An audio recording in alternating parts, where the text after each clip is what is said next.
Salut et bienvenue sur ma chaîne YouTube. Ici nous parlons un peu des astuces en informatique, du coding de la cybersécurité. Aujourd'hui nous allons continuer sur notre série de vidéos sur le développement web en parlant un peu de la configuration d'un environnement de travail pour un développeur web. Si vous êtes nouveau sur la chaîne, n'hésitez pas à vous abonner et d'activer la cloche de notification pour ne pas rater les vidéos à venir. Nous allons tout d'abord parler des éditeurs de code, comment l'installer et la configuration. Principalement dans notre cas ici, nous allons installer VS Code. Nous allons aussi parler des intentions utiles pour faciliter la vie à un développeur web. Ok, commençons. Nous allons voir les trois populaires éditeurs de code qui sont souvent utilisés par les développeurs. Tout d'abord, nous avons Buildtest. L'interface se fait voir ici. C'est disponible sur Linux, Mac et Windows. C'est aussi un bon éditeur de code. Voyons un peu aussi Atom, qui est aussi un éditeur de code principalement conçu pour le développement web. HTML, CSS et du JavaScript.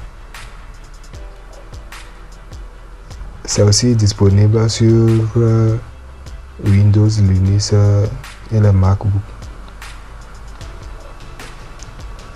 Et en dernière position, nous allons voir Visual Studio Code, qui est un logiciel gratuit conçu par Microsoft pour les développeurs. Disponible presque toutes les plateformes, Windows, les systèmes Debian, les Mac. Pour le télécharger, nous allons cliquer ici. Moi, j'utilise un système Windows. Nous allons cliquer ici. Je vous mettrai le lien dans la description. Pour un petit rappel, les dernières versions de VS Code ne sont pas disponibles sur les systèmes de 32 bits. Donc, si vous utilisez un système de 32 bits, vous allez télécharger une version intérieure. Cliquez sur ici et venez sur la version au mois de septembre 2023. Disons la version 1.83. Donc si c'est la version 1.83, ça peut passer. Ok, notre téléchargement est terminé, nous allons lancer. Ok, on va cliquer sur je comprends, j'accepte les termes du contrat. Suivant. Lui-même par défaut, je choisis déjà un chemin d'accès. Suivant. Visual Studio Code. Suivant. Nous allons ajouter une icône sur notre bureau. Ajouter aussi un chemin. Ok, là c'est bon.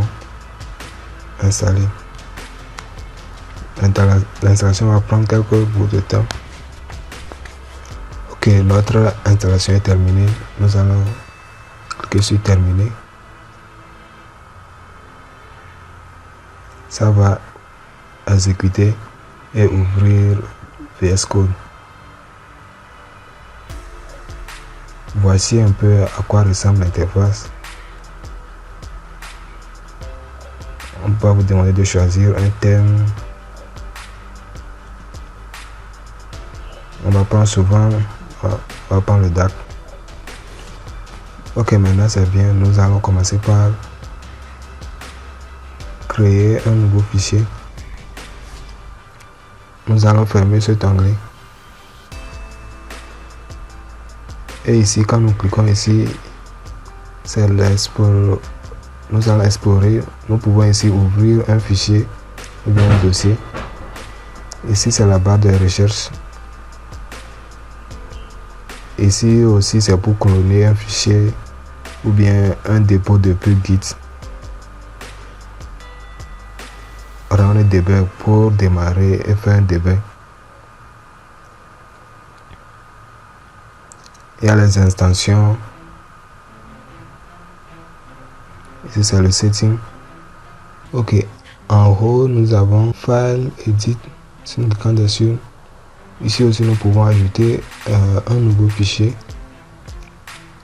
ouvrir un fichier existant ou ouvrir un dossier. Edit aussi, nous pouvons annuler quelque chose qu'on vient de faire, nous pouvons copier, coller. Il y a pas mal de choses sur l'interface. Dans Run aussi, on a Start Debugging pour faire un debug. Et aussi, nous pouvons aussi lancer le terminal ici. C'est ça qui s'ouvre en bas. Dans cette vidéo, nous n'allons pas l'utiliser ainsi. Nous pouvons partager notre écran aussi en deux.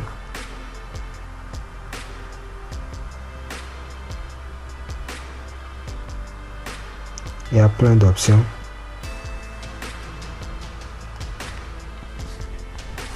Pour continuer, nous allons ouvrir un dossier. On vient dans le bureau, il n'y a qu'un dossier, on va le créer.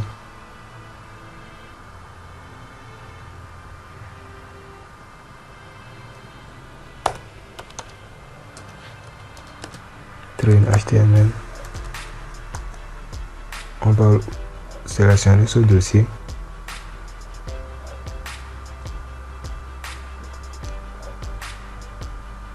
À chaque fois que vous ouvrez un dossier ou bien un fichier, ça vous demande toujours de, si vous faites confiance au fichier ou bien à l'auteur de ce fichier, vous cliquez ici pour accepter que vous faites confiance à tous les fichiers qui sont dans ce dossier et vous cliquez sur Yes. Ici on va créer un fichier index.html.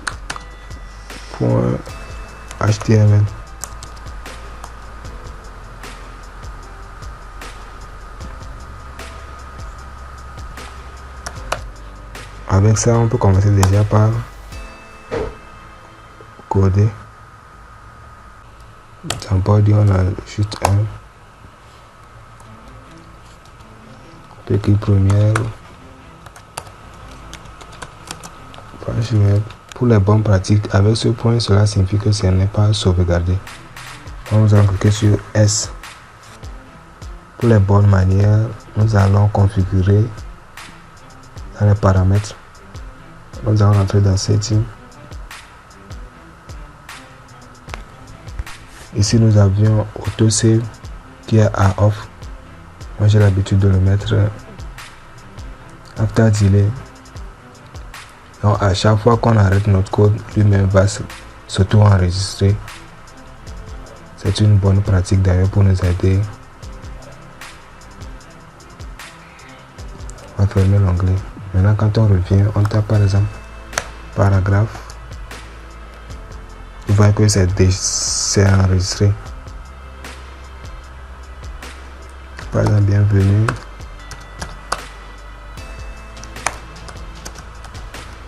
Sur mon site.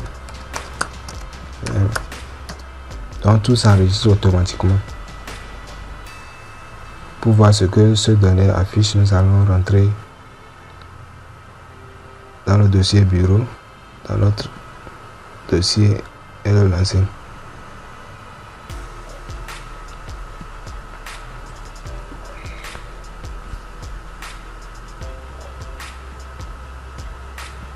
Ok, c'est à peu près ce que notre fichier affiche.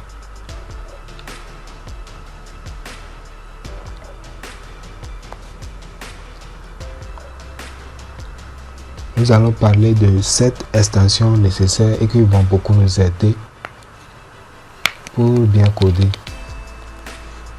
Tout d'abord, rentrons dans la partie extension. Le premier, c'est Auto Close Tag.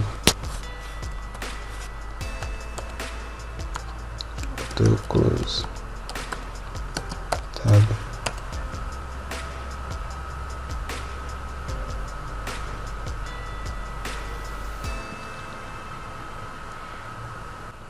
Sur Install. Ok, notre extension est bien installée. Le deuxième extension, c'est Autocomplete Tag.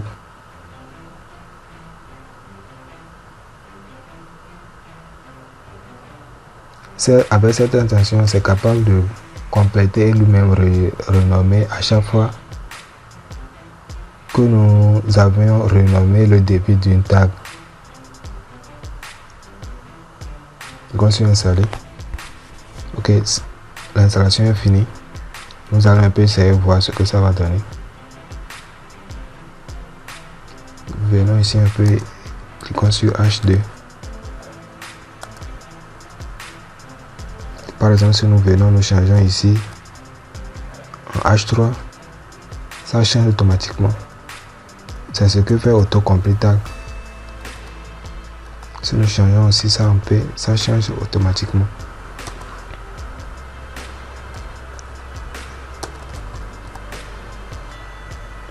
Si nous cliquons aussi sur H2,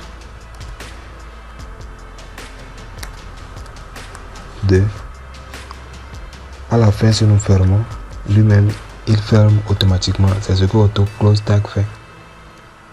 Mais avec les mises à jour, les toutes dernières mises à jour, à chaque fois que nous cliquons sur une tag qui est déjà connue par VS Code, il nous fait des propositions. On peut facilement cliquer dessus et le travail est fait. Nous allons en troisième position parler de HTML5 boilerplate. Tapons ça ici, HTML.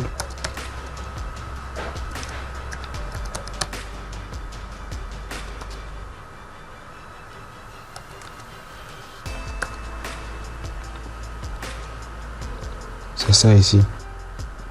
Cliquons dessus. En défaut, il y a déjà certains tags. C'est vrai qu'il y a déjà certains tags. Mais avec cette extension, il y a plein de choses. Avec les dernières mises à jour et le HTML5, il y a tout dedans. Donc nous allons l'installer. Ok, l'installation est terminée. Revenons ici un peu. Et tapons. On va essayer de créer un fichier, un nouveau fichier tout simplement. home.html.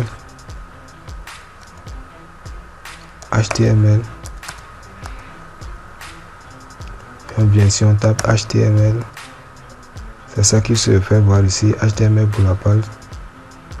Quand on clique dessus, voyons un peu ce que ça donne. Lui-même il ajoute presque beaucoup de choses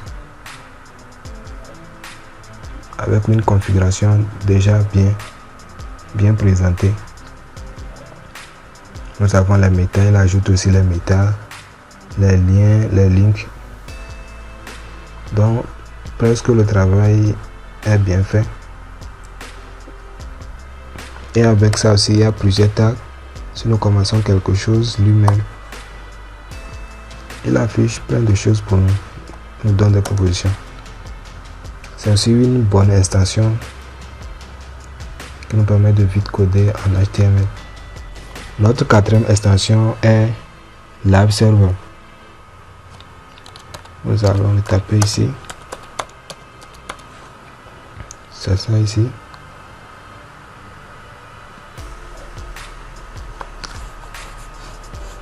C'est une extension cool qui nous permet de lancer et de voir au fur et à mesure ce que nous faisons. L'installation est en cours. Ok, notre installation est terminée. Nous allons retourner dans nos fichiers. Nous allons fermer cet onglet. Vous voyez déjà, non? Notre live server est déjà prêt. Nous allons fermer ça.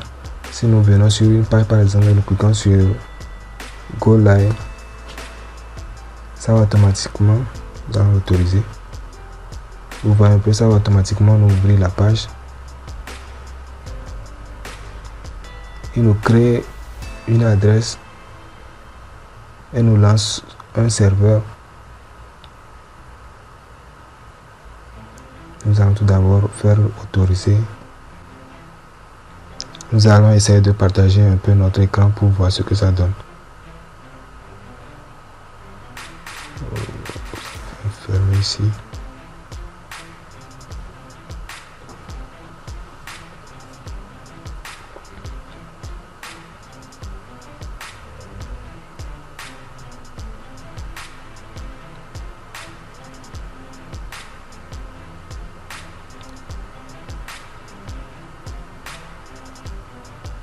Ok, maintenant c'est bien. Nous voyons un peu, non? Si par exemple nous cliquons ici et nous modifions quelque chose, lui-même le modifie automatiquement. Nous pouvons réajouter dans notre ici.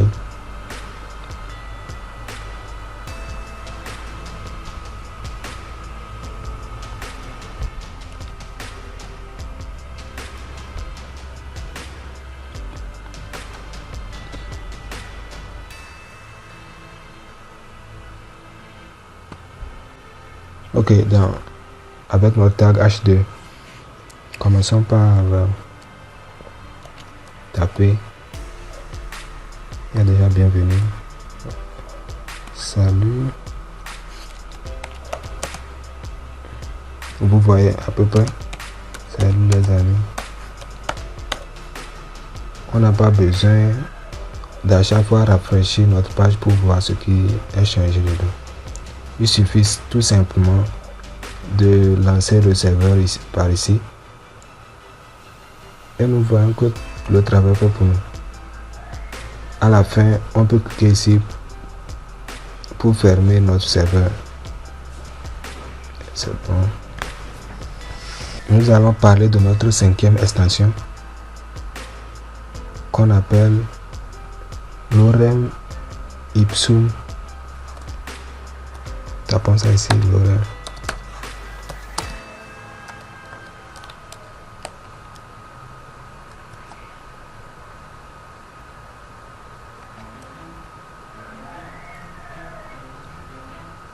Prenons bien ceci.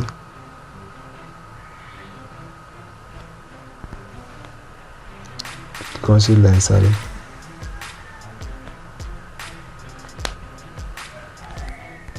C'est bien installé. Retournons dans notre fichier HTML. Si par exemple nous codons un site et nous ne savons pas trop comment mettre dans les commentaires ou bien au niveau des paragraphes, on met Lorem. Ça va nous faire sortir et ça nous génère en même temps un test un peu complet. On n'aura pas besoin de beaucoup réfléchir à quoi mettre. On va essayer de voir ce que ça donne. Vous voyez un peu, non? Lui-même, il auto-génère un test pour nous. Dans notre 6e extension, nous allons parler de Material Icon Theme. Material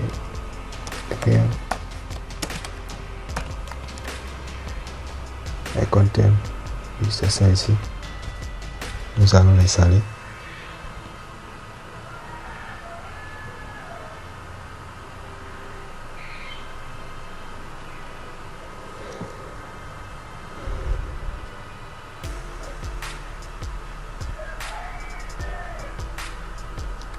Avec cette extension, nous pouvons cliquer sur OK. On vient ici. Par exemple, si nous créons un dossier, point 1, on parle un peu, non? Lui-même, il change la couleur du dossier.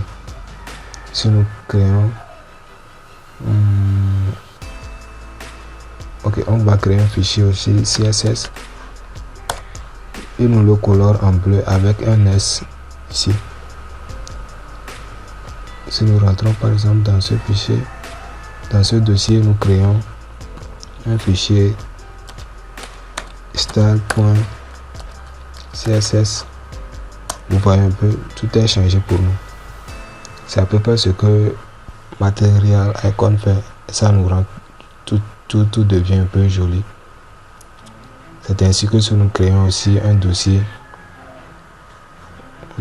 ici.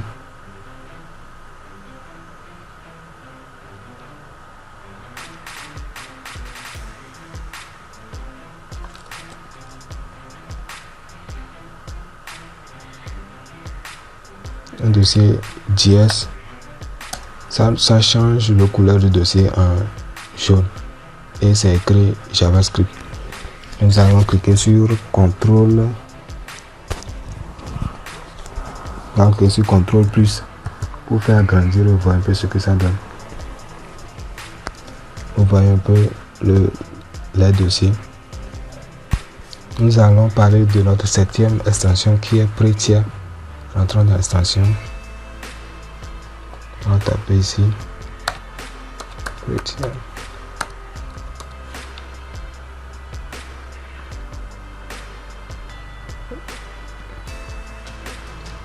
Spécialement, cette extension nous permet de formater notre code. C'est bien installé.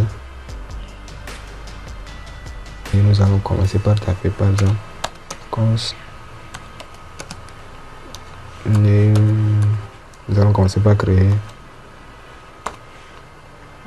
juste une variable. À la fin, quand on clique sur, on fait un clic droit. On vient sur Format Document with. On verra, il y a Prettier Code Formatter ici. On va cliquer sur ça. Et vous voyez automatiquement, il me met de l'espace entre le name et l'égal et puis la variable. Et aussi, il me met un point virgule. Entre nos settings. Au niveau de Workspace, ou bien on peut faire une recherche ici même. Format. C'est ça qui est venu, éditer default format. Nous allons cliquer ici et le changer par Prettier Formatter. Ok, cool.